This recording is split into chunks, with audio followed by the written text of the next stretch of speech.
السلام علیکم معزز سامعین، کیسے ہیں آپ سب لوگ؟ امید کرتی ہوں آپ سب لوگ خیریت سے ہوں گے۔ تو چلیے بلا تاخیر کیے ناول جنت کے پتے کی نویں قسط کا آغاز کرتے ہیں۔ ڈی جے خاموشی سے موبائل کے بٹن دباتی نمبر ملا رہی تھی۔ بٹنوں کی ٹون ٹون نے روم کی خاموشی میں ذرا سا ارتعاش پیدا کیا تھا۔ کال کا سبز بٹن دبانے سے پہلے اس نے نظر اٹھا کر اپنے مقابل کرسی پہ بیٹھی حیا کو دیکھا، جو پوری سنجیدگی سے اس کی طرف متوجہ تھی۔ مگر حیا میں اسے کہوں گی کیا؟ یہی کہ حیا کو اپنا موبائل چاہیے، وہ اسے واپس کر دے، مگر وہ واپس کیسے کرے گا یہ اس کا مسئلہ ہے۔ تم کال ملاؤ، وہ جھنجھلا کر بولی۔ ڈی جے نے سر ہلا کر سبز بٹن دبایا، اسپیکر آن کر دیا اور فون اپنے لبوں کے قریب لے آئی۔ دوسری جانب طویل گھنٹیاں جا رہی تھیں، وہ دونوں دم سادھے گھنٹیاں سنتی گئیں۔ پتہ نہیں تمہارا موبائل کدھر پڑا ہوا ہے، اس کے نمبر پہ کر لیتے ہیں، شاید اس پہ وہ اٹھائے۔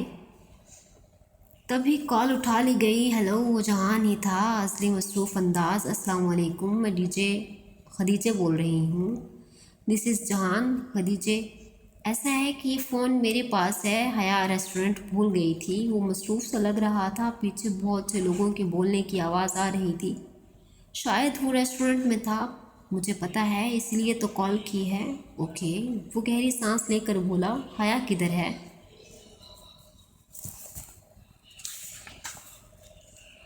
وہ ذرا مصروف تھے تو میں نے سوچا میں آپ سے بات کر لوں۔ بات کرتے ہوئے ڈی جے نے ایک نظر حیا پہ ڈالی، جو دم سادھے کرسی کنارے پہ آگے ہو کر بیٹھی اسے دیکھ رہی تھی۔ جی کہیے۔